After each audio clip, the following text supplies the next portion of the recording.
Hi. Happy Hi, Wednesday. happy Wednesday. Thank you for coming on the show. Thanks for having me on. I appreciate it. I appreciate a lot is it the company that you started with Empower Fit? Empower Lit, yeah, it's nonprofit. Empower Lit? Yeah.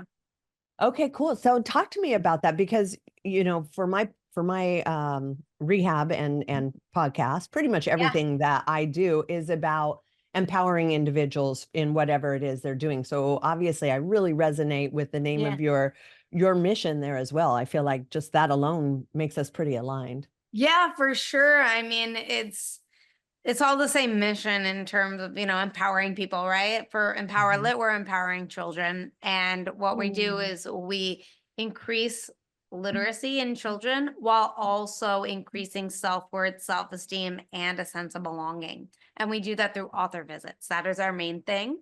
Do author Mm. visits. Our goal is to do 50 author visits a year since we just started the nonprofit. 50 is a really good number. We want to hit that Yeah. sustainably for 3 years. And then we could also do some book donations and stuff within the book that we use for the nonprofit. Yeah. But main thing is let's get into those schools. Let's make the impact. Let's get this program, teach these principles, build that self-esteem, self-worth, and sense of belonging. And we'll do it through literacy. I love that because I just look at what kids are confronted with or faced with social media and the Kardashians and all the things. And if you're measuring yourself up to that as like the Ah, ideal, like how disempowering, like to right. not Yeah. have that the health, the looks, the beauty, the money, like that's gonna be rough, especially for a kid growing up with that. 100%. Yeah. It's rough. Yeah. And the Yeah. thing is what they're saying is so self-esteem used to start to tank at 9, right? That's when we used to Mm. see a decrease. Now it's 7. And, Yeah. and I feel like, the more we're in this digital age, and we're not escaping the digital age, it's the way the world is moving, right? There's so many positives to it. But for children, it's a different ball game, and Mm. I don't tell parents what to do, but with me and my nephew, like we're not doing TV time when I'm with him. We're doing imagination time. We're doing playtime. We're getting out and about, If we are Mhm. doing TV time, I really like Danny Go. I really like my own alien, Cosmo the Alien. I've been doing these animations for my nephew because the 2D animation, we're learning, we're singing, we have all this stuff, but it's not overstimulating, as some other things. So, Mm. it's just getting kids to be kids and build up that self-worth and self-confidence because the more quicker they're on social media, also being in the environment of school and things like that, there's so many positives, but the negatives kind of outweigh that because their Mm. self-esteem, everything erodes. And we live in this comparison age where we see people on social media. It's all the glory posts. There's no failure posts, Yeah. Yep. so the kids learn that at such a young age and it just kills their self-esteem. Yeah, and I would add to that, it's the glory post, or if it's talking about hard times, it's almost like the victim post. Like, look at what terrible things are happening to me. And so kids are confronted with either have everything or you're the victim of everything. And there's not really anything in between, which I Right. would assume this is where that like lack of self-esteem and confidence go. Because either you're the victim or you're like on top of the world and Yeah. anything else in between is not acceptable. 100%. And one of the things since we just started this nonprofit where we've been really like full steam ahead February, I started this Substack for Empower Lit. And I Mm. do like teachings on there with articles with parents and stuff on building confident, resilient kids. But what I do also with the nonprofit, so you can follow along and stuff like that, is the journey. And I Mm. showcase the whole like issues that happen and what goes wrong, but also how we come back, right? How we, because I think that's really important. And I feel like everybody can feel empowered by that, as a business owner, as someone that might work for a company, someone that's a parent, you get that the children's side of it, but then you also get the side of it where you feel empowered from, understanding what's going into watching a nonprofit grow. Well, and I think that's important because unless you have buy-in from the families or the parents or the adults, they're never going to get on board for you to be able to reach the children. Right. So it's Exactly. kind of like with my rehab, like we need everybody, the client we're helping, but also the families to be on the same board to get the maximum result, or else there's going to be a break in the link, more or less. Right. Yeah. Yeah, for sure. So what age demographic are you mostly like getting in these groups or with the people and educating the children? Most of it is elementary school, Mm. preschool, elementary school. The earlier, the better, right? Because then they have that sense of belonging. They understand what belonging is, and that carries them through middle school, high school, college, adulthood, right? Without those foundations, you have to then learn and discover it. And if they have that foundation as early as humanly possible, Mhm. as they get into more and more challenges, because we've came into this world with challenges, you just didn't realize it. Mhm. Came into this world with the challenge of learning how to speak. It's really, really difficult. I'm watching my nephew struggle, right? We go, and I didn't know it until I see it, till I finally, like, there is a child in my life where I could then see the stuff that I didn't see. You struggled with walking, right? At one point you couldn't even turn over. And then, so Yeah, those yeah, things were big deals. Riding a bike, swimming, all this stuff. We have these hardships. And then as you get older, you have more of these hardships that then you just create harder from being like in a victim mode, right? Because as a right. child, you're not in that victim mode. You're in this victor mode. I get up, I get back up again. I fall down, I get back up again, right? I Yeah, can't talk. I'm just going to do my best to keep figuring out what's going to come out of my mouth to make a word, right? yeah. And you have this resilience, and then somewhere along the way we kind of lose that resilience, and and then it's more woe is me. And Yep. I want to get in on the ground level so kids, they understand, like, the hard times are always going to be there, challenges are always going to be there. We want to embrace those challenges, we want to accept those challenges, and want to go through those challenges. So, toughen them up Mhm. instead of sheltering them for that.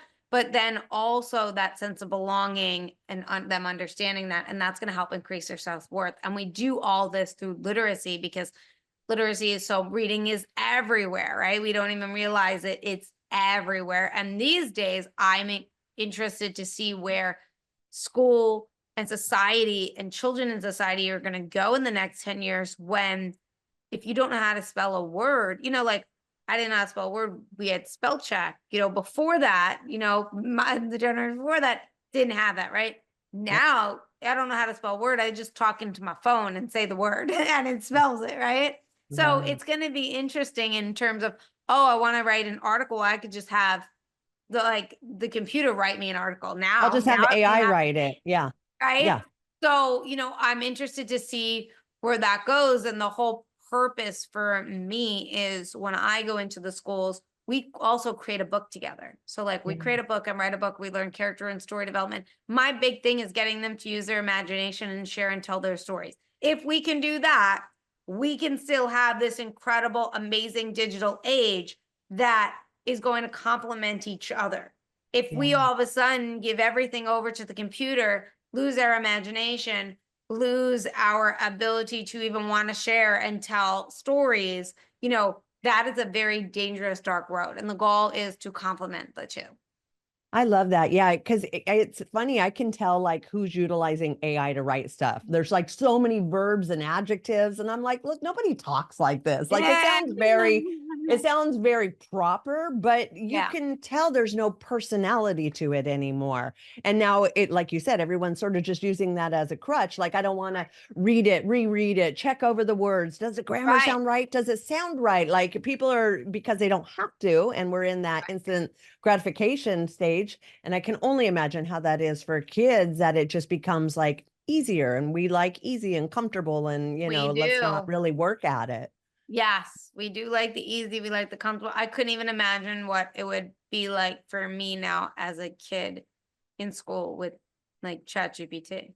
Like, Right. that's I I don't envy those teachers for trying to, or what they have to do to um, try to get ahead of that or navigate it or I wouldn't even, check and for the it. thing is just understanding, and, like, for myself, like, I write my posts, but I use AI to edit it for me.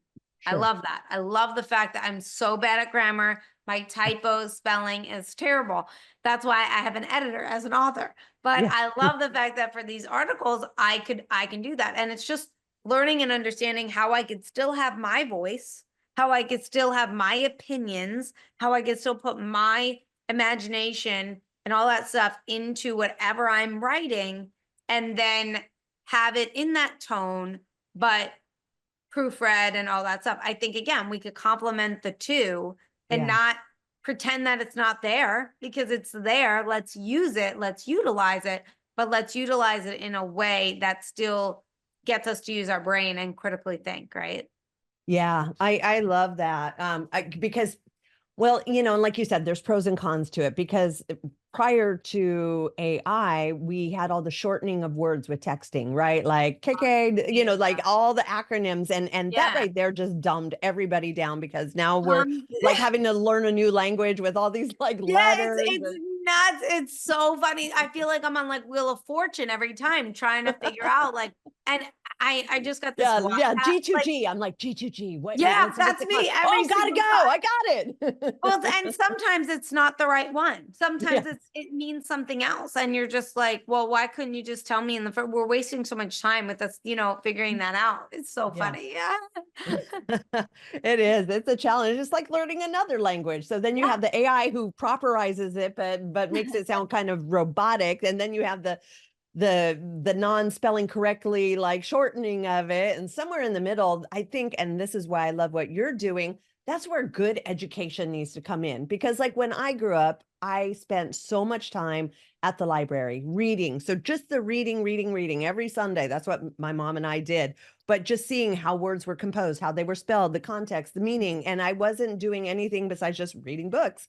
Yeah. But it was a tremendous educator that's taken me really far in life. And I don't think kids have that opportunity anymore because of these two different languages, none of which are like how we talk or what would resonate with other people, Yeah. And unless they were you on that same wavelength of, shortening or whatever it is. right.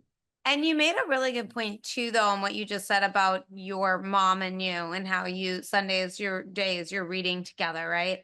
How many parents, how many families are sitting down at dinner tables and having dinner together, right? How many people are talking things out? How many people are doing bedtime readings? How, Mm. and some people are like, I'm still doing it, and I think that's amazing. But there's so many, like, in this, the way society is going, two parents need to be working. They're not, the kids are involved in 6,000 things, right? And there's no, it's like, I have to get home for this meeting and go do this, and have this person pick my kid up, and this person's going here, and then, oh, my son has to go here. We're all over the place, right? And we're going 1,000 miles a minute. And like I said, parents, and I get it, like, you have to put food on the table. You got to do what you got to do, right? But what time in our day can we connect with our child for a little bit and do something where we play a literacy game, or we, one of my nephew's 3 and his brother's 9, and when he was younger, I've known his brother since he was 3, so for 6 years, and we played this game together where we would do tag, and I would tell a story, I would start with it, and then in the middle of it, I'd tag him, and he'd continue the story, and then he'd Mm. tag me. And we just play this game, and we would do it on a walk. We would walk around the neighborhood and do it, right? Yeah. And it's just so fun for us to do this little connection of literacy. And, because sometimes if you ask them a question, it's like, I'm fine, I'm good. It's Yep. just very surface. But if you get them to play a Yeah. game, yeah, exactly. It's different child now, right? Yeah. Oh, I love that. It's so funny you talk about this, and I think it's absolutely brilliant because when I was growing up in elementary school, first I was like the younger child, then I was the older child. We would have like the fifth graders, which was the grade I was in, mentor a second grader. But what it was is we would talk, and what do you like, and what are your favorite things, and then we, the fifth grader, the older child, would create a story sort of together, but also I for the love second grader, and I would that. draw the pictures, and I literally made them a book like you were talking about, and then we got to read it together. But I don't remember a ton from my childhood, but I remember that being such a special moment because I was able to work with the younger girl. She had her magic crayon. We went, I wasn't a great drawer or any of that, but I felt so good to create that for her and see her, read it with her and then see what she got out of that. And that sounds like kind of like what you're doing with these groups with the creating of the story and using the imagination. It's Yeah. brilliant. And I think it's so good for kids. Yeah. And I do notice that we are not using our imagination much anymore. And when I go in and I go to the schools and we create a story together and we do character development and story development, I'm like, guys, anything can happen. Like your giraffe can be green. Like, the sky can be red. Anything could happen. It's your story, right? And so many of the time they just want to stick to what they know. They want to just stick to, it being more, and that's fine. You want it real, but I would love, and the thing is, either way, they're still creating a story. But I just noticed that was just an observation that I had where I'm noticing that more and more they're not going outside of that, what their reality versus the whole, everything started from an imagination, from an idea, right? All like Right. society progresses, the world progresses through ideas and imagination. Take that away. And that's what schools are doing. It's one of the reasons why I started this nonprofit, because I came to South Carolina and they're not emphasizing the arts. Okay. And the arts are what increases test scores. They're not really understanding that the arts increase test scores because we're opening up creativity. I just gave a talk today to business owners about, productivity in the workplace. And I said to the business owners, I was like, how many of you guys like in your workday do like once a month or once a quarter, like we live on the beach, a beach day or a family picnic day or something that is outside of the workplace. And I go, you will double your productivity and your sales just by having a creative, let's step away from work. Let's go have a little bit of fun. We're building leadership. We're building teamwork. We're building resilience by stepping away from that work environment. We're getting to know each other on a different level, right? And then when we come back, we're more recharged, we're excited, our energy is up, right? And we get to know each other on a better level that we wouldn't know outside of the office, right? And I'm not saying you have to be best friends with your coworkers and hang out with them. I'm just saying once a quarter, at least your business should be doing something where it is doing personal development for their employees. And it's the same thing with kids. Take away the arts and you're just giving them those test scores. You're not going to see those test scores increase, They need a break. I love that. And because everybody learns differently, that's why one of our blocks in our program is experiential therapy. And a lot of times it's art. It's the neuro, I forget what it is, science like drawing and pictures, or it's building vision boards, or it's music therapy where they're creating songs, or it's, any of these things. And, you'll get your older people who are like, I didn't come to here to, do arts and crafts like a 6-year-old, but then you get them in there and you can kind of see they like it. They don't want to admit it Yeah. because it is just a different kind of learning that a lot of people are not comfortable with. They feel judged. They don't feel like they're good enough. They don't feel like, their art is like a representation of themselves. And if they're not good artists, then they, self-loathe. Like it is interesting what it creates in adults when it's sort of, I don't want to say pushed on them, but it is kind of pushed on. Like we push it on them, Yeah. but I like to see the different things. And then you have the people who are maybe not as literate and they hate the educational aspect of it. It's like they don't get as much out of that because it's a lot of work and it's effort and, but they love the art. So you always Right. have different things that appeal to different people, but everybody can get something out of it, whether they like it or not.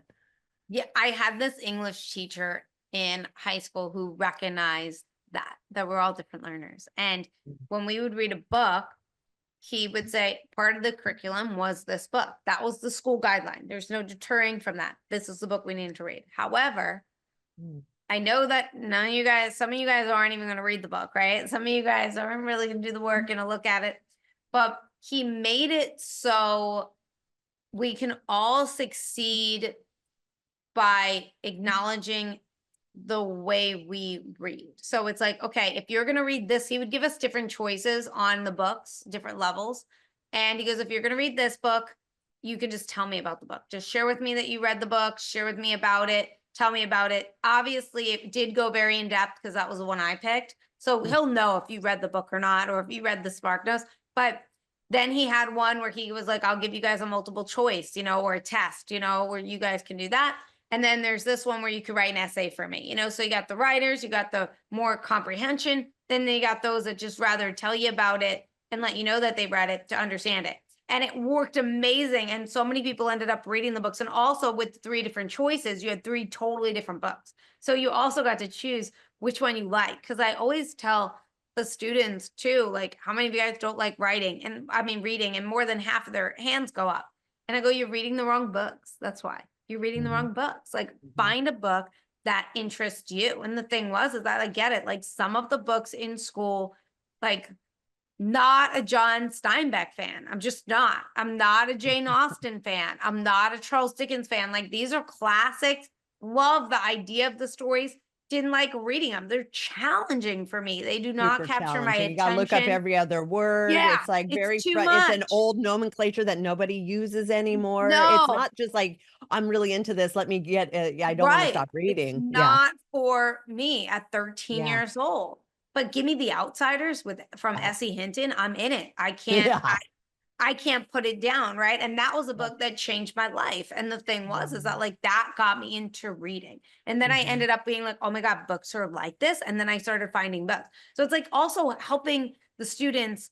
I know that we have a curriculum. I know that there's certain books that the students need to read. I understand that, but finding those stories that can get them engaged, can get them exciting, and also, have them be a part of these stories, through projects. One of the big things for me was projects in school. I did not do reading comprehension. I was in remedial. I struggled with reading. I struggled with writing. When we had to do like our tests or our ELA tests and stuff like that, like, I think it was like a scale like 1 to 5, and I was always a 2. Like, I like failed every single time. I ended up being in remedial all the time. Summer school every year. School was hard, but I remember one of my teachers was watching me and was like, man, you're a machine when it comes to learning.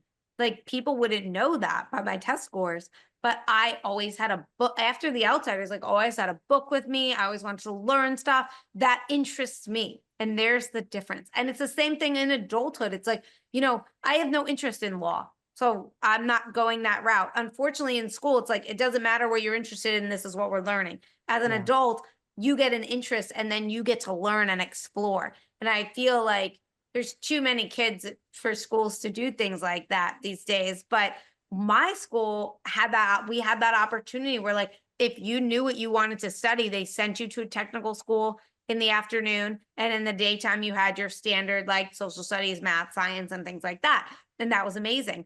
But again, we prioritize the arts, we prioritize people coming in, we prioritize speakers, we got the kids engaged, and by doing so, the test scores increase.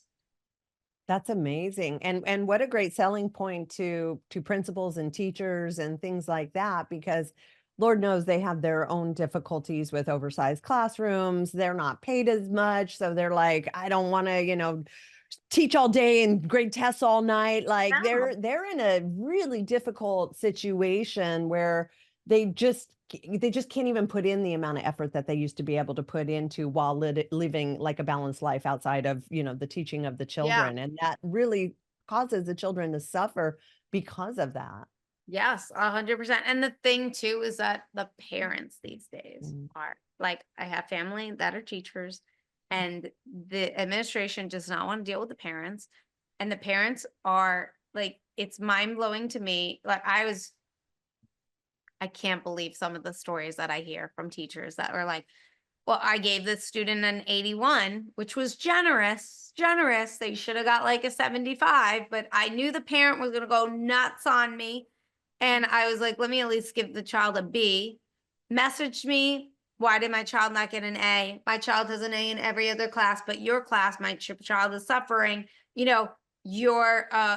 could blame the teacher, not the student. And then the teacher will be like, read to the other teachers and the administration, like, read this child's work and tell me if you think it deserves an A. And they're like, just give the parent, just shut the parent up, give the Wow. child. And it's like, I can't believe we're doing this. I can't No. believe that. And first of all, parents, shame on you. It's like, you know what? Like your kid is struggling and, or you think your child deserves an A when their work isn't at that level. Mm. Why? And I want to know if your child is in that level at every other school and class, and the way you are reacting with this one, is it because you're bullying all the other teachers too? Right. Like how involved are you? And why don't you help your child instead? Why don't you get a tutor? If you can't, there are programs, there Yeah. are nonprofits, there are a bunch of libraries do it for free, like in tutorings and things like that. Like, and you're not helping your child, not Right. helping your child by Or fighting not for them preparing to them for get the an real A. world. You're not Yeah. doing it, Yeah. and the thing is that our administrators just don't want to fight with parents anymore. So they're just giving it to them. And I really am excited to see how that's going to blow up in everyone's faces in the next 10 years, because unfortunately society just suffers. And we don't realize it until, because you can't realize what the detriment that you're doing to society until at least 10 to 15 years. Yeah. That's when you're going to really see, oh, well, it's not helpful that we're giving out participation trophies. I Right. mean, like not helpful. It's not helpful that we are, doing the negative things that we're doing. And not everything is negative, but like, this is just, it's becoming too much. We're creating a very soft society, and soft society creates a weak society. Absolutely. Well, and if we don't reverse it, like you said, in 15 years, where are we going to be at? These kids are ill prepared for the real world. The real So world is prepared. not like nice. It's hard. There's going to be a lot of trial and error, unless their parents want to stay there for the rest of their life, sort of paving the way for them in any situations that they encounter and fixing it for them. They're going to Yeah. be really hit in the face, like especially when they hit college, or if they don't go to college, when they start getting their first, second jobs. I mean, and I Or they do go believe out that's for where, jobs, yeah. right? Rejection after rejection after Oh, rejection, they're right? going to It's be like, crushed. Yeah. right. And the thing is like a child that is used to challenges, a child Mhm. that is used to working hard, it can handle rejection. So they can pick themselves up and just be like, okay, I just got rejected from 20 jobs. Maybe the 21st job will get better. Okay, you know what? I just got rejected from 20 jobs. Why? Like, what is going on? Maybe I need to alter my resume a little bit. Maybe I need to, like, Yeah. a child that is someone that is resilient and knows failure and all that stuff is also able to adjust and make changes and not be so hard on themselves. Now, yeah, they're going to be disappointed. I mean, that's Yeah. just a natural human reaction when you get rejected from something, but they're going to pick themselves up. I had a friend whose parents, everything was given. Okay. Came out into the real world, went to go and bartend for a job, ended up getting let go, first job, like never wanted to work ever again, crushed. I mean, like crushed, like didn't work for like 6 months, parents supported. And it was just like, oh my God, it's because the kid's never failed anything, right? And this is what society, unfortunately, we're setting up a very entitled society, and also kids that then are going out into the world going, well, you owe me, or Yeah. I'm that like good. I'm that good, like you need to pay me more, or you need to do this. And I understand like living these days is very challenging. Like the Yeah. cost of living is extremely, extremely high. And for some reason, it's just getting higher and higher at you can't catch up to this rate. I mean, it's Right. crazy. But Right. at the same time, we also need to have obtainable standards for ourselves and understand that like it's an entry level job. You just got out of school. Like, like meet yourself where Exactly. you are and not be so entitled.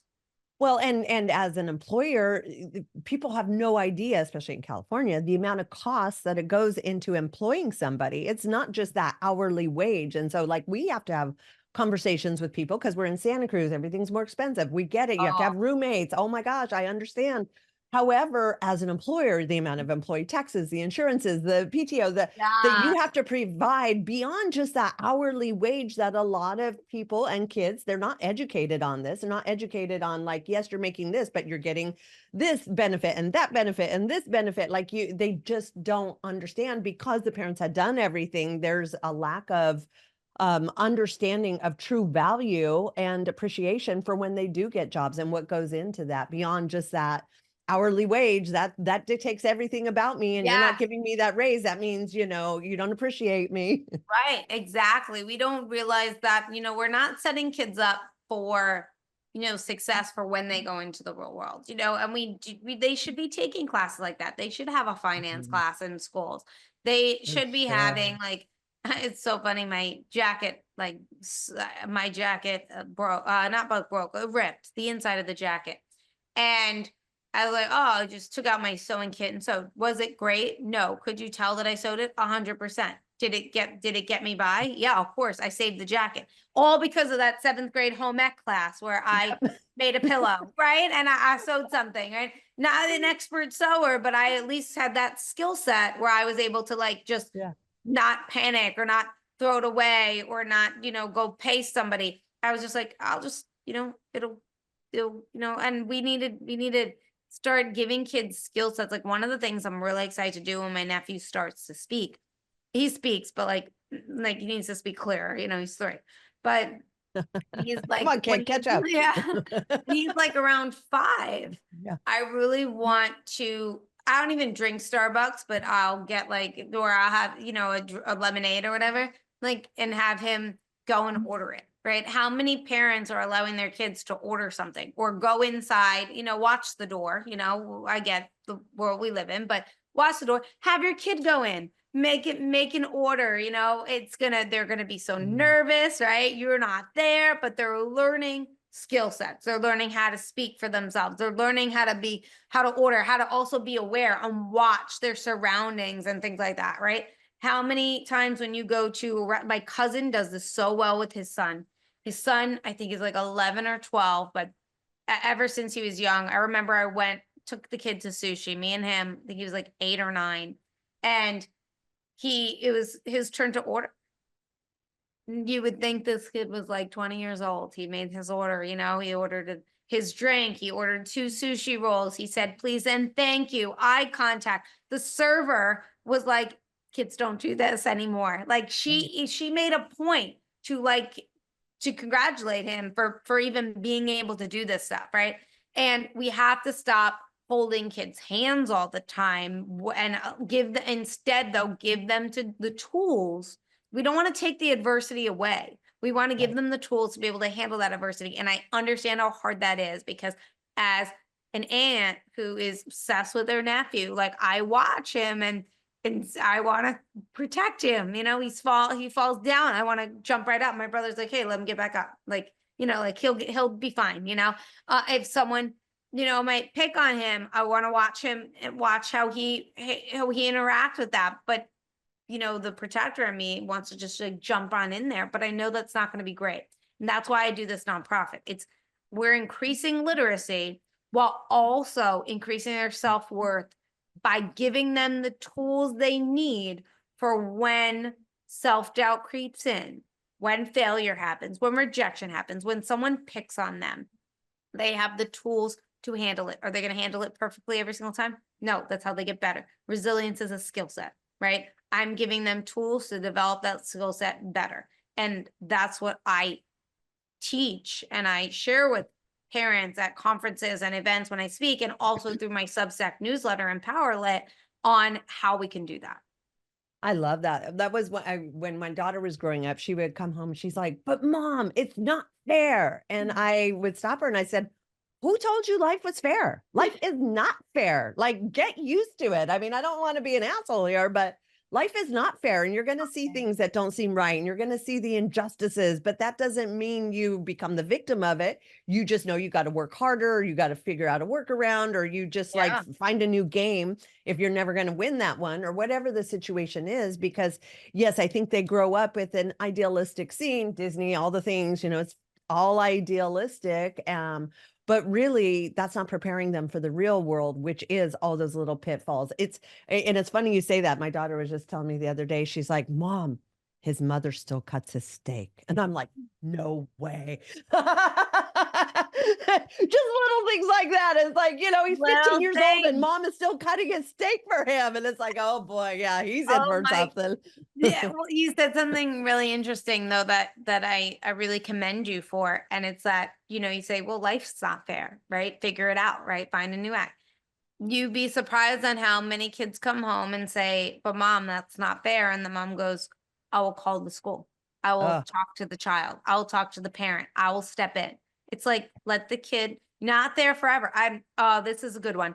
When I was doing stand-up comedy, I oh, did a show on Long Island and I invited 30 of my family to come. And I've been doing shows for about 2 to 3 months. I was relatively new, but I was doing very well out in Los Angeles. Come to New York on Long Island, go do a show, and there happens to be like 4 drunk girls in the front row. And if anyone knows anything about dealing with drunk people, especially like females, are just like, it was just attack, attack, attack. They wouldn't stop talking. They wouldn't stop. It just kept going, and I had to do my mm, best to navigate that. Would have done it completely different than the way that I did it, where I was just like, I kind of froze like a deer in headlights. Like I was just mm. like, I'd never handled something like this before. 30 of my family is watching this, by the way.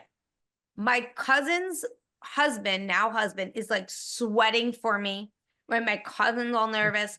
And I remember like my uncle looked to my parents because my parents are watching this. And they go, if this was my kid, I'd be standing up and I would be like telling those kids to shut up and all this stuff.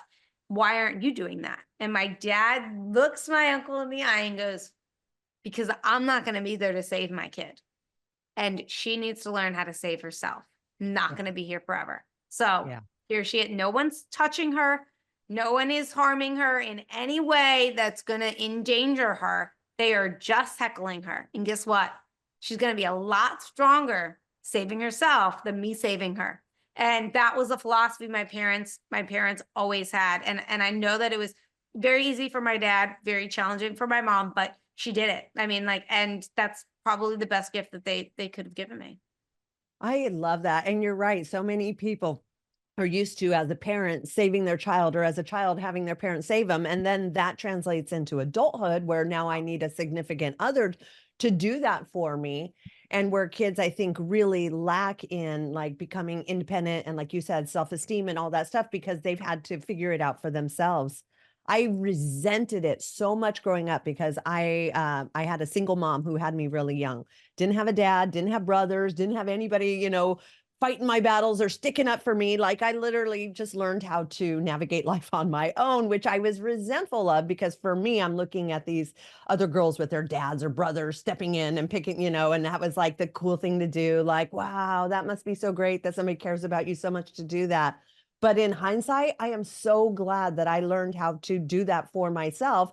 And not that that isn't nice, and it would be like cool for that to happen, but I don't need that in order to be okay and survive and advocate for myself, more or less. 100%. I mean, my parents have the philosophy. It's like, we're not going to be there to save you, Yeah. all the time. We're not here forever, and you have to learn how to save yourself. We are here for you. When you need us, we are here for you. Like that was very, very important. It's like I could come to them and I could say, hey, like somebody's picking on me. What would you do in this situation? What do you think I should Mhm. do in this situation? We talk about it, right? And then I would go out into the world and see if that worked or it didn't work, right?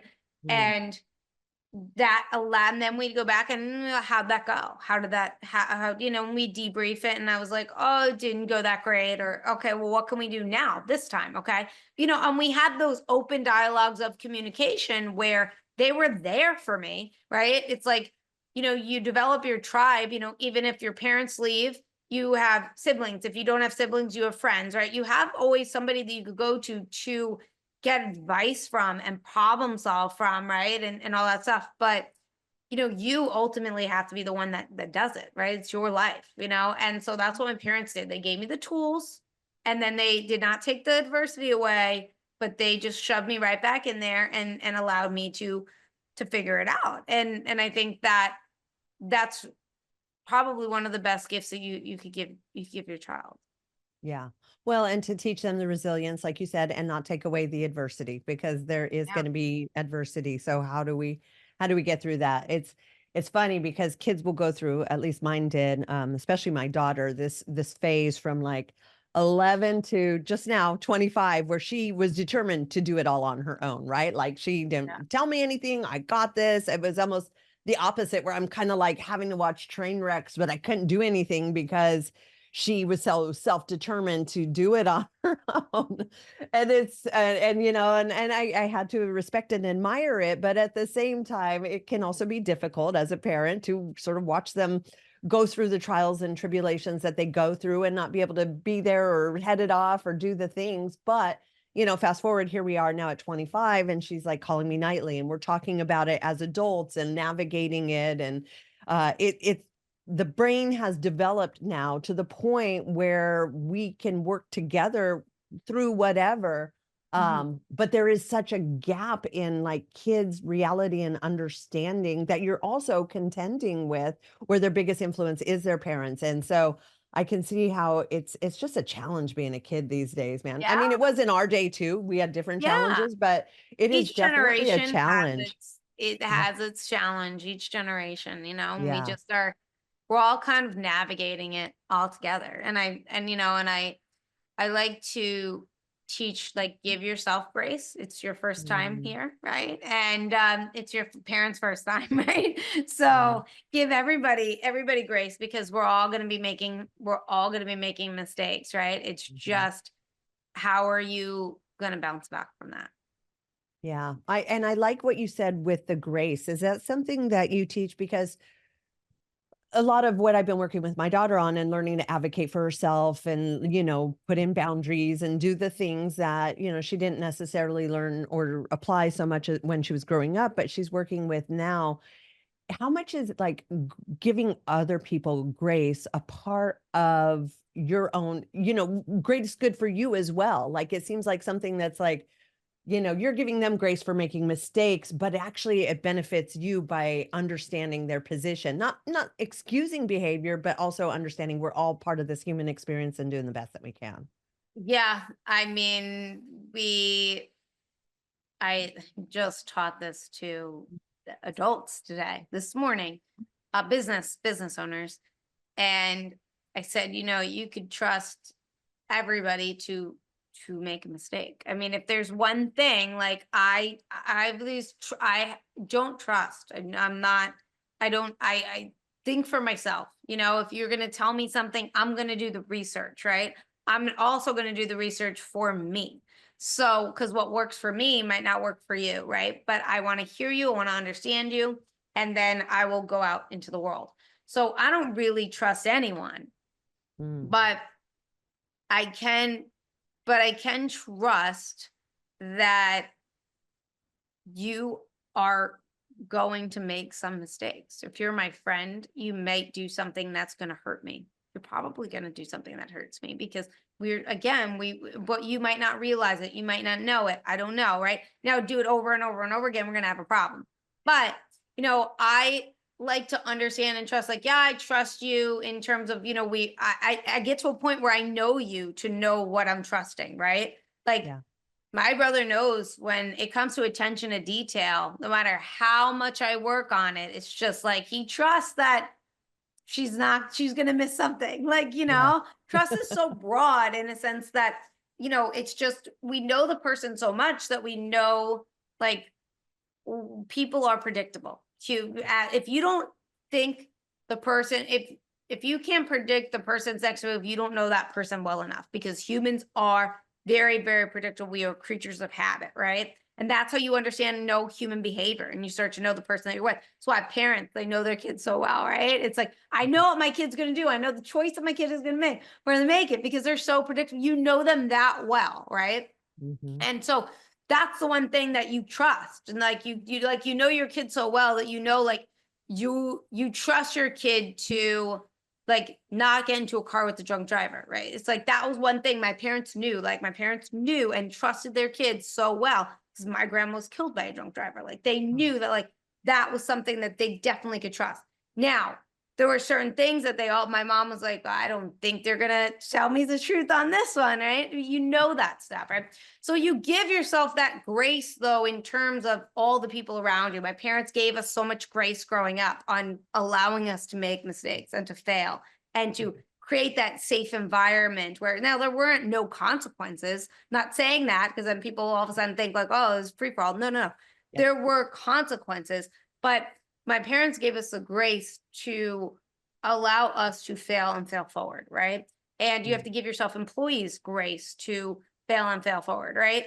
And give yourself that grace because you are going to make those mistakes. And so many times we don't want to even take the risk because we're scared to play it safe, right? We're scared to even, so we don't even do that action because we're scared of the risk that we're scared of the result that could happen, that failure, right? Yeah. But by you giving yourself that grace, like you try out for that play and you go like, I know that there's a chance I'm not going to make it, but I know that there's a chance I'm going to make it. So you know what? I'm going to go for it and see what happens, right? It's not about the result. It's about the effort, you know, and when you could understand that with your children and within yourself, you're going to give yourself that grace. You're going to trust yourself to just experience life, right? And you're not going to miss out on so many things because you're going to you're gonna focus more on the effort and what you're gonna learn from it versus the result on what you're gonna get from it. And that's where that grace and that trust and all that stuff works, because through all that, it's gonna be messy. There's gonna be failure. There's gonna be disappointment.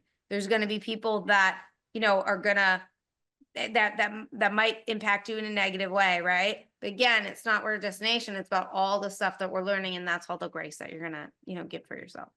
Yeah. Well, and I love that. And I think it's a difficult thing for, you know, you have your overachievers who it's difficult to give themselves grace because they have this unrealistic, you know, and I'm sure you deal with this when you're talking to companies, you have the CEOs or the executives and unrealistic almost expectations of self. And then when they fall short, they're not. And it is a tricky line because you want to give yourself grace, but at the same time, you don't want to give yourself so much grace that you're kind of allowing yourself to not push as hard or not try as hard or not try new things as hard because, you know, I tried that last time and I'm giving myself grace. And it's like, well, you still got to keep You trying. got to It's keep good on to, going, you know, yeah, you got to keep going. You got to keep doing the things. 100%, you know, and you said it in the beginning with the, I mean, just now with the overachievers. Well, they have too much expectation. They're focused on the result. They're Yeah. not focused on the journey. And that's the thing that they need to move into, right? Whereas those that aren't, that are, you know, that might be the opposite of that, you know, it's finding that medium, that balance, you know, and all that stuff, but also it's being self-aware. How often are we teaching our children to be self-aware? How often are we teaching them to be the observer of their thoughts, their observer of their actions, right?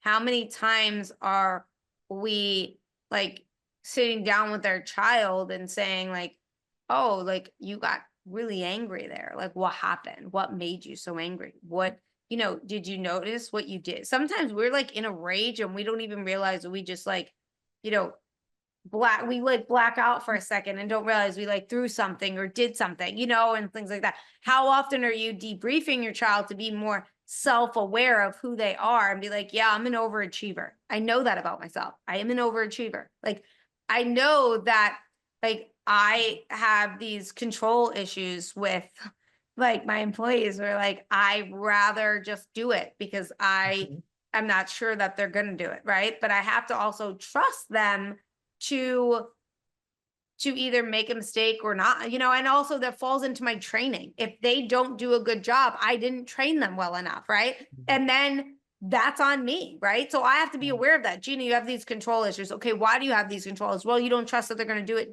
that way. They go, well, did you train them to do it that way? Because if you didn't train them to do it that way, they're definitely not going to do it that way. And they're just going to validate that trust issue even more. They're going to make you more in control. And that's going to cause a lot of problems and people are going to leave you.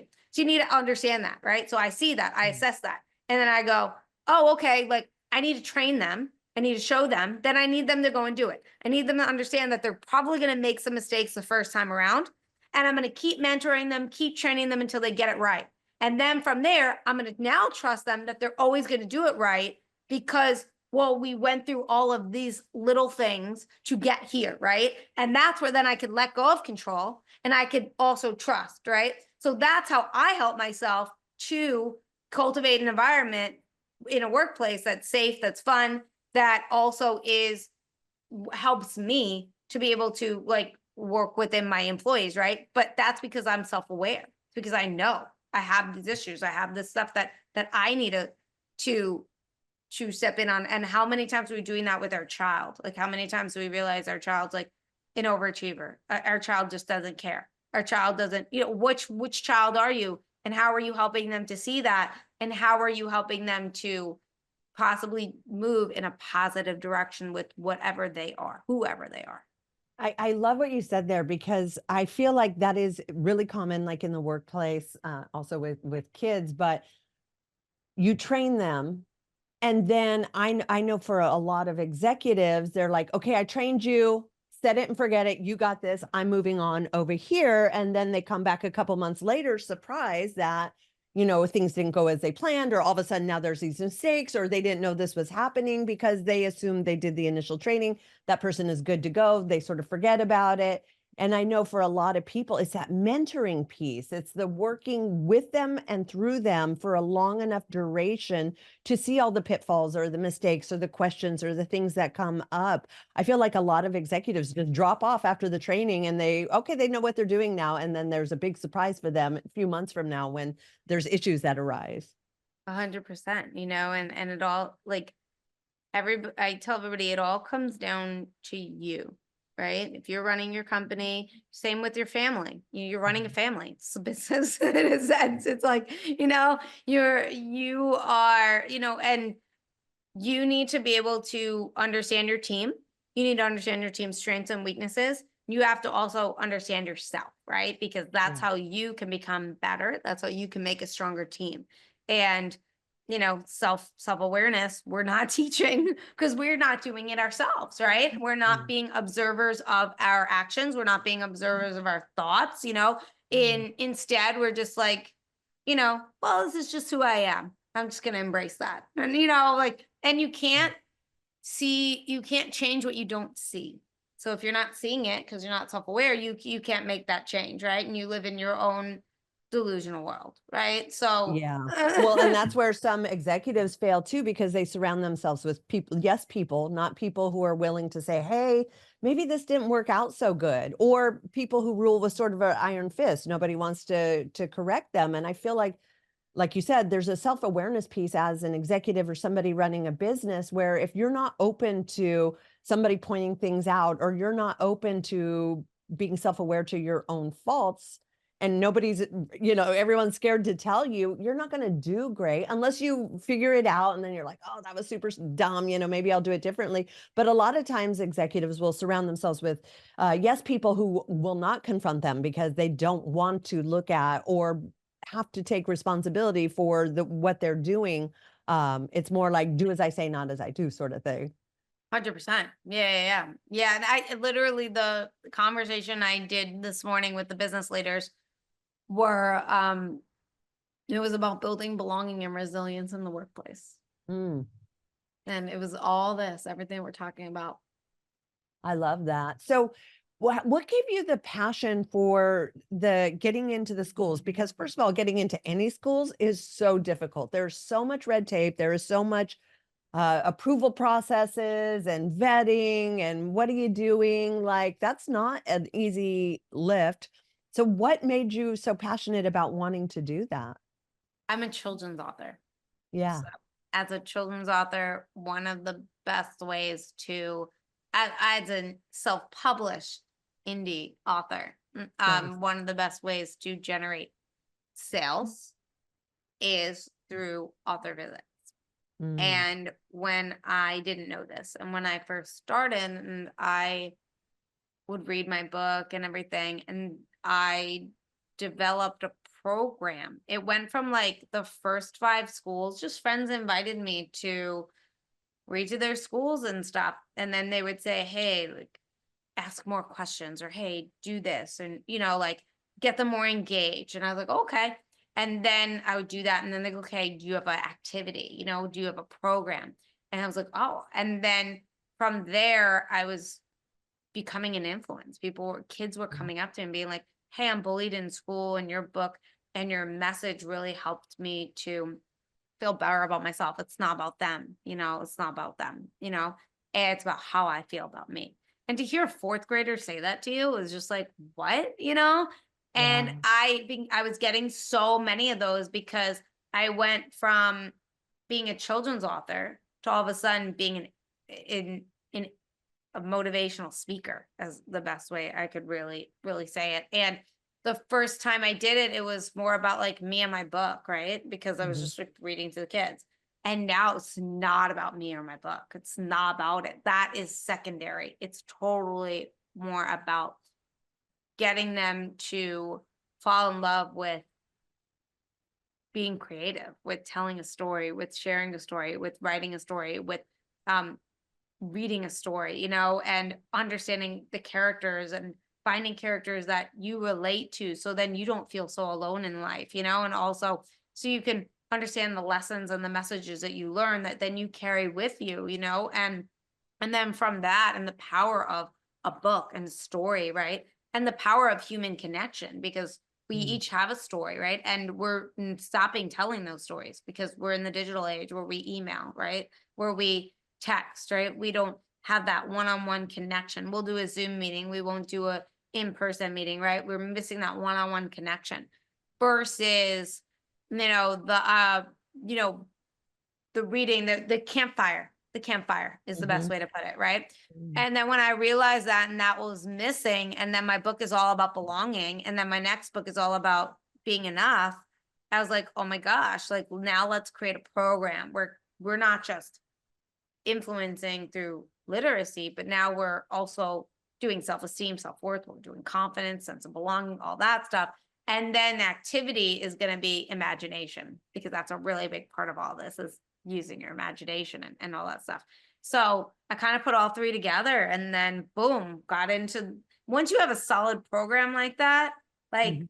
red tape kind of goes away because they're like, we Nice. need this. Like Yeah. literacy has dropped since COVID, right? Dropped tremendously. Okay. Kids are not at the level they should be at these days, right? With everything. Going into the digital age, we're losing that connection. Yep. Bullying, higher. Um, the confidence is low. We're comparing ourselves. We're on social media all the time. It's a mess. Our the imagination and all that stuff gone, because what we're doing, we're just in front of a TV or on a phone or doing all this other stuff, right? So they need the program that I put together. Like I put together a solid program where they're just like, and it got so many testimonials, and we know that it's working and that's influencing the children and things like that, that how could you say no? It's like, Well, you know, you're solving problems for the educators, for the principals, for the schools, for the parents. Like it sounds like a winner for sure. yeah. Have you noticed, and I love that you brought this up. It's funny, I was actually going to ask you this. The difference in kids since the pandemic, and we talk about like community and connection, and so many kids at such a crucial time in their evolution of becoming adults, being, locked down or prevented from seeing other kids or going in public places.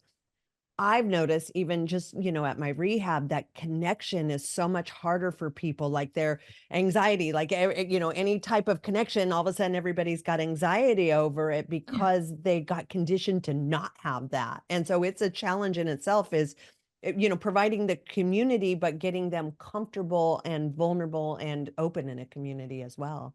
100%. And that's one of the reasons why I want my nephew to start like speaking, like going to order for himself and doing things for themselves. Like my parents, one thing that I remember, like I was like 5 and I got invited to a birthday party. Or like 6, I don't remember. I was in elementary school. I got invited to a birthday party. I couldn't go for some reason. We had something else that day. And my mom was like, call and let them know you can't make it. And I'm like, can't you call? She's like, I wasn't invited to the party you were. Like, Oh, you sure. gotta call. Yeah. And I'm sure she called the parent as well, Yeah. to follow up. But it was very important for me to speak and say that. And I was a child growing up that didn't speak. I did not raise my hand. I would, if you called on me, I was a cherry, like tomato, don't talk to me. I was super, super, super shy, which is so funny considering my life these days as a Yeah, I never would have guessed this in a comic. Yeah, million years. no one would guess that, but really is because of my parents. They put me in these uncomfortable positions. They would like throw me into a camp and I didn't want to go. And then like when it was over, I didn't want to leave, right? So Yeah. they would have me go up at every family party, go up and say hello to people. Like, don't be rude, go say hello. And I'd be like, no, I don't want to say hello. And they're like, go say hello. Don't, like, and they would have me do these uncomfortable things that I didn't want to do because I was just so shy. And one of the things that I started doing in my 20s to help myself also get out of it was I stopped making it about me. Like I Mm. stopped when I started like having a conversation with somebody at a party and I'd ask them questions and talk to them and get to know them, I'm suddenly out of my own brain, And my job when I would go into a party is just like make everybody feel comfortable. And when I went in with that game plan, suddenly I would say hello, shake hands, and this is a girl who would like throw up before I had to go to a I mean, not family, a party. Like in my Wow. 20s, go to a party with friends, go meet friends at the bars, like throwing up beforehand just because like my stomach, like just meeting people, like the anxiety. And then the Yep. moment I stopped making it about me, because that's what it is, the social anxiety, it's you judging you. Nobody is judging Mm. you but you. That's what it's about. It's like, oh, everyone's looking at me and staring at me, or oh, they're gonna say something when I say they're gonna like judge me when I say something, and all this, you are too much in you if you have social anxiety. And if you make it about the other person, how can I make them comfortable and all that stuff, Mm. you suddenly are off of you and your social anxiety goes away. And then you realize that you've just been in your head the whole entire time. And then you become a confident human being. And I have zero social, I'm 100% an extrovert.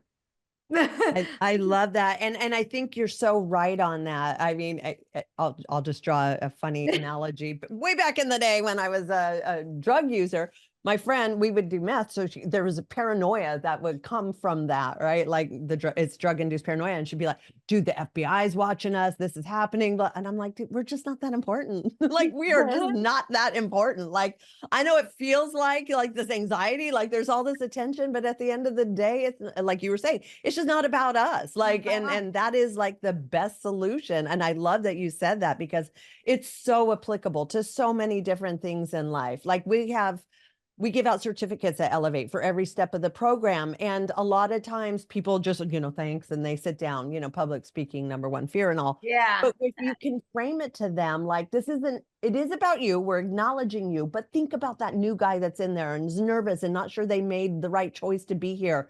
Like, talk about something you got out of it. Like, do something outside of yourself, but for them, even though it's acknowledging you. And that gets them to go, oh, okay, so I'm doing this for them. I feel better about it. And they'll get up Yes. and they'll take their cert and they'll say what they got out of it. Because once we got them out of their head of this is for you, it became more of a mission to help someone else. So I love that you said that.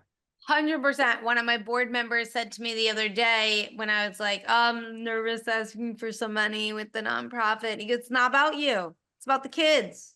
He goes, Mm. and the moment you make it about the kids and talk about the kids and the mission, that's not you. And I'm like, I asked people too much. I feel like I asked too much. She's like, not about you. It's about the kids. Like you're just the person that is the champion for them, right? So you're the one that has to do that, like fundraising and money asking and the most uncomfortable thing. But when you Sure. realize it's not about you, it's about the kids, the money is going to the program for the kids, suddenly you don't feel so weird, you know? Yeah. And people want to support that, right? You They want to see your support that. enthusiasm. They see it's not about you. It's really you just being sort of the facilitator for a bigger mission. And people really respond to that. They don't respond to people who are being salesy or they're performing and they're making it about themselves. That doesn't resonate with a lot of people. It's actually a big turnoff. So I love that you help leaders sort of realize when you make it not about you and it's about your mission, you get a lot better buy-in. 100%. Yeah. Yeah. Yeah, which again, that could go for, like me, like a boss, like, and that's what, why our people stay with us. It's the buy-in of the product, the people that we're putting out on the other side.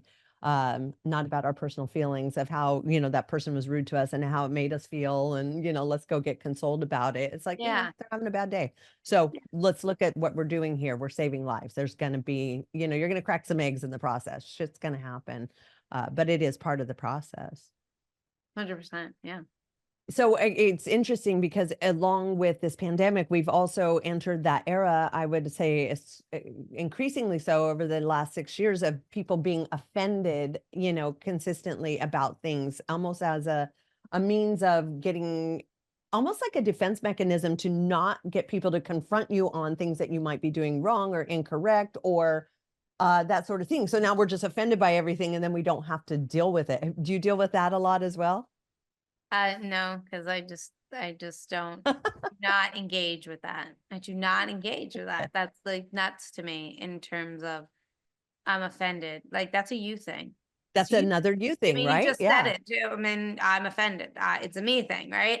Why are you offended? You know, what are, you know, if I'm triggered by something, 9 out of 10 times, it's because it's the truth. I'm triggered by it, right? Or if I'm not triggered by it, not the truth, I really don't care. Like it's like you know, when someone might say something to me about um what I should be doing. You know, I got a little annoyed with one of my brothers when he was like, "You should be monetizing your podcast, and you should be doing this." And you should. I'm like, I freaking do so much with this podcast. Like, this podcast is so much work. I have a special forces podcast, and I'm like, uh, and I'm getting all upset. He goes, "Listen, I was just giving you, I'm just saying, like, you should like go reach out to like Business Insider and Forbes and all these other like channels that want special forces like articles for businesses, like." You know, the mind, like 5 like lessons from special forces to increase your Mm. business or something like that, right? And the thing is, I'm getting all upset. And the reason why I'm getting all upset is because he's 100% right. And I just don't have the time to do that. And I'm annoyed because it's so brilliant and I love it. But at the Yeah. same time, I'm like, oh, more stuff I have to do with this podcast. This podcast is already so much work. It's a hobby. I make no money, like Yep. all this Yep. negative stuff, right? But again, I get triggered because the me thing. And then I'm like, I like hang up and I'm ready to like throw the podcast out the window, right? Because I'm, it's like Yeah. one more thing I have to do, right? Yeah. And then I was like, calm down, relax. What's the problem? And I go, okay, well, what if, because he's right, right? What if we just once a week for 1 hour, maybe every Monday at 10 o'clock, we Mm. just reach out to a staff writer or an editor or senior editor or something like that and pitch, you know, like choose 5 people, do some research, 1 hour a week. Could we do that? So I scheduled into the calendar and I did it this week, you know, but I got triggered instantly, like, because, you know, it was like, this is right. And it was just also, it's like, I don't want to do another thing. We want comfort. We want easy. This is now another thing, you know, and all this stuff. So it's recognizing and understanding, like, why are we being triggered? What's going on Yeah. here, right? Self-awareness. It all comes Self-awareness. down to that. Can you observe yourself? Can you understand yourself? Can you realize when your emotions are heightened? How can you get out of these emotions when they're heightened? What do you do? Because you need to know you so well so you Yeah. could see yourself to make those adjustments. So for me, like, I don't cater towards the I'm triggered. And when I'm triggered, I go inward, not blaming the other person. And then, and you know, and then I said to him, "Hey, you're so right." Like when he was like, Mhm. "Listen, you're getting all upset. Like, why are you getting so upset?" And I'm like once he said it, I go, "Oh, I must be upset because you must be right. And I Yeah. need to hang up to assess." I go, "I need to understand why." And then when I called back, I was like, "Oh, I got it. I understand why. I realized, I evaluated, this is what was going on." So you know, it's just being able to Mhm. do that, but I don't cater to that no.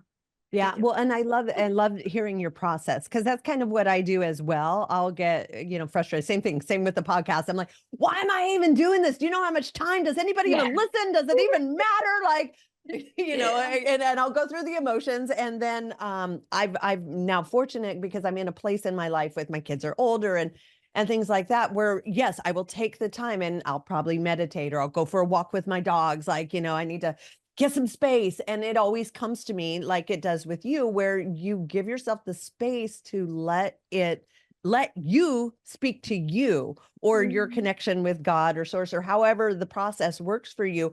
But it's really important to give yourself the time and sort of, like you said, to create that self-awareness. That's like not usually something that's normal. Like we got to sort of train ourselves to listen to ourselves. Like we have the Yeah. answers. It's all within.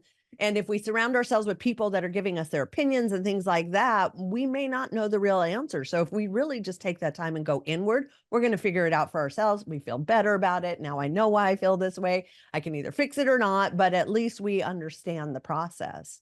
100%. And be careful who you're asking, who you're getting your opinion from, an Yes. opinion from. It's like, have your circle of people that you really trust and Mhm. be ready for the opinion, because everybody has an opinion, right? And Yep. there's so many different ways. Like I remember, like I was talking to one of my brothers, and he was like, "You have too many people that praise you, and when you Mm. ask for an opinion, because you need Mhm. people that are going to be brutally on. Not everything you do is great, and you need people that Yeah. tell you that. So you need that critic. You need those honest. And my brother's that honest critic for me, right? But you need some other people too. My parents, Yeah, there's got to be a But balance. You you can't just have to have all have that. critics You around you, can't or you have have all no these good, self-esteem. right? You have Yeah. to have all this other stuff, right? Yeah. But the thing too is that if you also talk to everybody and get everybody's opinion, you're going to have like 6,000 different opinions. And then again, like you said, you're not going to know with the trusting, then you're going to, Mhm. and the thing is that it's not about, and another thing, I struggle with decision making when I was younger. Mm. And I'd be like, I mean, the stupidest decisions sometimes. I mean, not stupid. They're all decisions that we don't realize we make like 9,000 decisions a day. Just choosing what to wear is a decision, right? Oh yeah. And and what you're eating, all that stuff, right? It's all decisions. And sometimes I'd be like overworked. I'd have so in my 20s, and I'd be on the phone with my mom, and I'm like, what should I eat? I'm thinking like Chinese, Italian, which one should I go? She was like, whatever you want. I'm like, no, no, no. I don't want to. You choose. I don't want to choose. And there was many different ways why I didn't want to choose. Number one, I didn't want to make another choice. Number two, I didn't want to make the wrong choice, right? Yeah. Because I didn't know which one I wanted, right? And then if I did choose one and just fell a little bit short because I'm so hungry, I have somebody to blame, right? It's how it worked. Mhm. And when I realized that she never wanted to like tell me what to do, because also you knew, like, then you had someone to blame. But Yeah. it didn't help me anyway. But when I learned how to make decisions and why to make decisions, my teacher, Randy Weitenheimer, who's been on my show several times, he's incredible. He's an energy doctor. And we talked, and he was like a snob about never making the wrong decision. Because there's no right or wrong decision. It's just a decision, right? You just decide, right? So it's like if I go to a restaurant and I decide to go there, if I don't like it, when I don't go back. He goes, that was the lesson I learned from your decision, right? So understand that every decision you make is a lesson that you need to learn. And if instead you're focused on the outcome, right? Not the lesson, again, we're focused on the result, not the effort, right? The decision, all this other stuff, you're gonna miss out, and then you're gonna all of a sudden stop wanting to make choices. It's like, no, get excited to make choices, because then you get to learn what you like, what works for you, what doesn't work for you, get to know yourself better. And when he told me that, I started to get excited about making a decision. When I looked at a menu at a restaurant, I got excited about what I was picking. Even if it didn't go right and I was like, oh, this wasn't the best choice, I'd be like, well, I made that choice, and I now learn to not order that again or not even come here again, right? So it's just how you look at it. Yeah, I love that. It's just, it's the epitome of free will. And I Yeah. think for myself, growing up in a family where it was every weekend, I don't know, where do you want to eat? I don't know, what do you want to Oh, eat? I don't know, what do you feel like? I don't know, what do you feel like? And then somebody makes a decision, and then everyone's like, I don't really feel like that. And it's like, yeah. oh my God, somebody make a freaking decision. Like, and I feel like even when I was younger, I stepped up just to be that Yeah. person, because if I didn't do it, no one would. And I had to like be brave. Not everybody's gonna like it, but at least I'm making the decision here. Because if I'm 100%. not, like, we could go through this for like hours. Like, I don't know. What do you feel like? I don't know. What do you want? I don't know. Yeah. It drives me nuts. And at the same time, I understand the reverse of that, which could be, and I experienced this really a lot through the pandemic, is decision fatigue, where you have to make so many decisions and people are Yeah. depending on you to make the right decisions. And, Right. you know, you have to look at the whole things to the point where it's just like you can't even make a decision because you're just overwhelmed. Yeah. Your capacity is so spent with having to make so many decisions. Like there is definitely extremes on either Yeah. side of that for sure. 100%. Yeah, 100%. And it's also, and then it's like having that team around you to help you Right. in those extreme situations, Yes. and also yourself, and communicating that. Like, hey, like I'm just having decision fatigue right now. I need you Mhm. to do me a favor and just make a choice, right? When Yep. you could vocalize that and communicate that, people are going to reciprocate. They're going to understand. You cannot assume that everybody can read your mind. Okay. Right. You cannot Yeah. assume that everybody is going to do things the way you want them done without you teaching them, right? So without you communicating, they won't know. So it's just being able to say that and just being able to say, like, I have decision fatigue right now. Hey, Yeah. like, help me out here. Normally I could do it. Normally I could make a decision, but today's not that day. Help me. And then Yeah. 9 out of 10 times, just communicate that. Yeah. Well, and then the other thing that I will get to that point. Like say I'll go into a CrossFit workout and I'm like, oh, I just don't know if I can do it. I don't know if I should do this weight or that weight. And they're like, well, go light and do lower reps. And I'm like, go light? What are you talking about? And it helps me make my decision just by having somebody throw Yeah. out, like they're Yeah. telling me what I want to hear ish. And then I'm like, no, that's not what I want. And then I can Yeah. get real emphatic about what I do want. But I needed somebody to sort of give me the easier way or a lighter way, or just throw out an option that I could not agree with, which will make me go harder. 100%. Yeah. Yeah. Yeah. Which is kind of messed up that I need that sometimes, but I'm okay Yeah. with it. I've learned my triggers and things that'll motivate me, and sometimes you just need somebody to tell you no you can or no you shouldn't. And it's like, wait a minute, yes I can, yes I should. Yeah.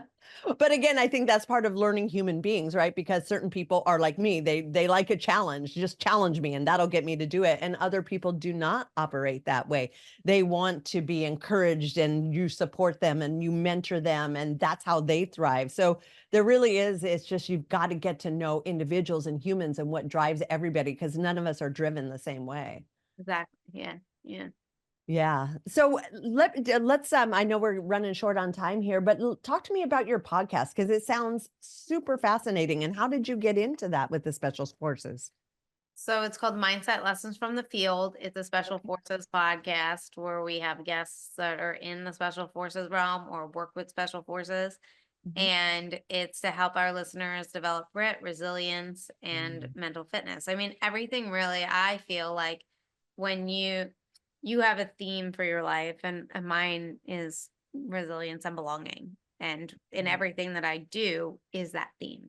And that's why I ended up so this theme kind of started. I trained in a Navy SEAL prep program. When I was 31, I trained in a Navy SEAL prep program because I ended up paying to get kidnapped. I went through a SEER program, this like civilian SEER program where it's a kidnapping experience. And they kidnap Wow. you, they torture you, you have an opportunity to escape, and then you get like hunted all night, like in the woods, and you're just learning You elected to survival. do this. Yes. You're learning survival skills and Yeah. and Nice. and all that stuff. So I joined this program. I knew I wasn't going to survive and make it. So then I ended up contacting this Navy SEAL who ran this special forces um nonprofit that helps kids go through special forces and butts. Navy, the Navy SEAL program. So training, Navy SEAL and I messaged him. I told him about the what I just did. And he was like, I'm like, can I just join for one day? Just want to make sure like I have a strong mindset because I know if I can do one day there, I have a little bit of a chance to get through this. He was like, if you're crazy enough to pay to get kidnapped, like come on down. So I went. And then after like one day, it changed my life. And I was like, can I join this program? And he could have said no because it was a free program. It's nonprofit. And he had his mission to get people through special forces. And I'm a civilian and I've been enlisted. And he was like, we'd love to have you. Wow. And then I trained in this program for 2 months and I went through the SEER program in the middle of that, crushed it, did great. I have a vlog on my YouTube called Training with a SEAL that shares the whole entire week and program and all that stuff. And then I wrote my children's book, You Really Truly Do Belong, because that's where I ended up discovering belonging in this program. And I was like, oh my God, if 7-year-old me had this message, it would be amazing. So I wrote this book, then became a speaker. And then because the Navy SEAL program and the book are tied together, like because of that's where I learned belonging. There's a spread of me as a child in the children's book on the beach in my Navy SEAL uniform, like the the program uniform. I'm not Navy SEAL, non-enlisted, but in the program uniform, all that stuff. So it's all tied together. So many people were like, you should write the book, Training with a SEAL. You should write the book. And I was like, all right, I guess I'll write the book. So I started writing the book. And then I was like, all right, I got to market this book because I know from writing a children's book, books are super expensive. And you want to be able to have people to buy the books to make your money back as quickly as possible, right? It's a business. So I knew that the best way to do it was marketing and through a podcast. So I then created a podcast, and I am like a year and a half into it. We did 65 episodes. Actually, today was the 65th episode. Every Wednesday an episode airs. And by hopefully next year, the book will be ready to go out. I've been putting it off because I just don't have the following yet. It's like the listeners are increasing, but these books cost thousands of dollars. I mean, my children's book cost me around like $5,000 to $10,000, like at least. Like my first book was well over $10,000. My second book's going to be a little bit under $10,000. This book, I have no idea what it's going to cost me. I know that with the children's book, I get a return, but with this, I don't know. So at a way, like I want to, and I'm meeting the coolest people on the planet. Like, gosh, the coolest people on the planet I get to meet. And, that's what keeps me going. Like literally, that's the best part about it, because it's a hobby. That's a full-time job. And yet the thing that gets me going is the fact that, I'm meeting this like people that inspire me. Yeah. I mean, Navy SEALs are some of my favorite people just because, I mean, you just know what you're getting, right? Like there is no pretense. These guys are the baddest motherfuckers on the planet. That their morals and moral compass is where it's at. I enjoy very much hanging out with those types of individuals myself. Yeah, it's incredible. Yeah, they're incredible. Yeah. So every week. So do you have like a new Navy SEAL on every week, or you talk about a I specific have all premise from the book? different people in special forces. It started with mainly all SEALs because I just had the connections to the SEAls, right? And then I got a lot of Green Berets on the show, and now I'm kind of in the FBI, CIA area of special ops, which is really cool. Today's show guest was a former Marine turned FBI agent, turned spy recruiter, turned human behavior expert. Before him, I had a CIA guy. And then before him, I had KGB. That was cool. KGB. And then, I have a couple of SEALs coming up because again, like mostly, it's because it's just, just my background in training with the SEAL is just kind of, that's where the guests kind of come from. But, we have people from all walks of the special ops, special forces life. And it's, again, it's all about building your resilience, your grit, your mental fitness. And it's a fun show. I love what you talk about mental fitness, but you never mention physical fitness, just the mental fitness. Is that part of what you do as well? Is the physical part, or is it all mental? Well, for me personally, I do both. I go to the gym and work out and do my own mental. I mean, my mental and physical fitness to me it's together because I hate physical working out. It's all a mental game for me. So every time I go and work out, and I'm building my resilience. I'm doing something I hate, and it's good for me, right? So. But on the show, it all depends. Like we had Green Beret, Nate Boyer. That guy's an incredible. He was actually the first guest I've ever wanted on my show, and it took a year to get him because he's so busy. But he was a former Green Beret, and then he ended up like former NFL player, and like was he he's incredible guy. Now he's a filmmaker, he's an actor and director, producer, and he's incredible. And one of the things that he said with building your mental fitness is like exercise. Like you get, physical build your mental fitness, build your physical, they go hand in hand. So, Yeah. it's we do challenges every week too. I have a podcast Substack, so I'll give people challenges every week. I mean every month and stuff. And some of it will be physical, some of it will be mental, some of it, might be in the emotional, spiritual realm. It's Mhm. all about leveling up you.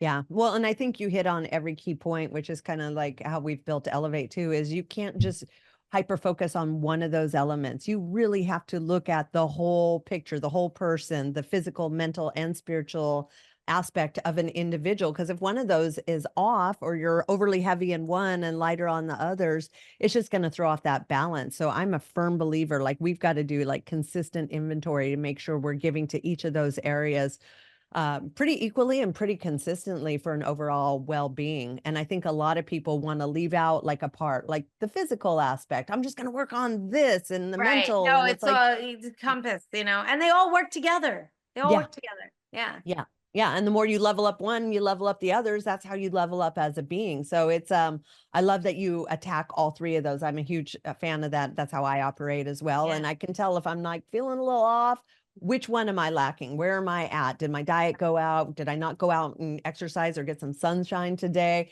Am I not processing some emotion that I'm just like, I'll deal with that later? Maybe I need to deal with that now, like, so it is a daily inventory to ensure to it, because it's not given. Like you have to train yourself to do these things. They're not just like natural. We don't as human beings just know how to like do all these things. There really is like a learning and a repetitiveness and conditioning and to create that habit where it becomes part of your life. 100%. Yeah. Yeah. Yeah. I love that. So will you please tell our customers, our listeners where they can, I mean, they could be customers for you. I don't know. Can you please tell everyone where to find you, how to find you, and all the things that you're doing so they can connect with you? Yeah. So you can find me at GinaCasazza.com. That's where you can check out my book, the speakings, the author visits, Cosmo the Alien. That links to the YouTube for Cosmo the Alien. So if you have young kids, one of the things we just put out on Spotify is a Cosmo the Alien speech album. So it helps kids with saying words, the making the P sound, making the W sound, making the CH sound. It's auditory bombardment, and that's really, really fun songs that we got on there. What did you call that? Auditory Auditory bombardment? bombardment. Yeah. So Okay. that way it's a whole nother level. If they can't do the speech therapy, the one-on-one, or if they even can, we're going to throw something else at them as well. So they're going to learn through music, Oh, speaking through that's so music cool. and pronouncing words through music and stuff like that. And you can reach the nonprofit EmpowerLit at empowerlitnonprofit.org and check out the work that we do and the author visits that we do. Again, it's 50 visits a year. So it's so fun and we love it. Great mission. And you can check out our Substack. You can check out the Substack for that, by Mindset Lessons from the Field, Gina Casazza Substack, EmpowerLit. It's all under one umbrella, Gina Casazza. And the podcast is Mindset Lessons from the Field. And I know you probably have an outro, but for anyone that's listening, doing a podcast is a lot of work.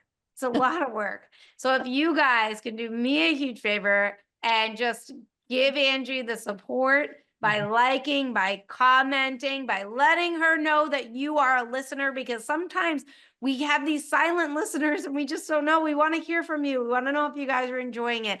So let her know she wants to hear from you. I want to hear from you guys as well. And, podcasts are a lot of work. So you got to support each other. Absolutely. 1000%. And I appreciate you saying that. I really do. Because like you said, a lot of times I so busy I don't think about it, but sometimes I'm like, damn, dude. Yeah. Am I helping? Is it making a difference? So I Yeah. really do appreciate you saying that for sure. And anything I can do to support you, because your mission is huge and I love it. I mean, you're hitting kids, you're hitting adults, business leaders, you're helping anybody and everybody. And I love how diverse it is with all your offerings. It's pretty awesome. Thank you. Same to you. Same to Are you. you still doing stand-up though? No, I have a no. lot of entrepreneur friends who are speakers and they encourage us all to go do stand-up. I'm like, no way. That is It's one thing I'm great. going to I say I'm love not going to it. do. I might do it like I told a friend of mine, he has a nonprofit and was like, hey, can we put you on the list to do stand up? I said, definitely, no problem. Happy to do it. I just don't want to do it. And it's a job. Like, and I Yeah. love it. It's fun, but you really have to be on. I do so many speakings these days that like I no. And it's late. It's late. And I'm like in bed by 9 these days. And I'm like, Same. I'm same. I'm like, everyone's like, you go to bed so early. I'm like, damn it, I'm up at 4:44 in the morning. yeah, Like, come I on. got I know I feel like an old yeah. lady, but Yeah, 100%. Yeah, I get it. Me yeah. too. Awesome. Well, thank you so much for coming Thanks on for our having show. I me. really enjoyed our conversation, and anything I can do to support you, please let me know. Same to you. Same to you. Thank you. And hope we have a great day. Awesome. Bye. Thank you. You too. Bye.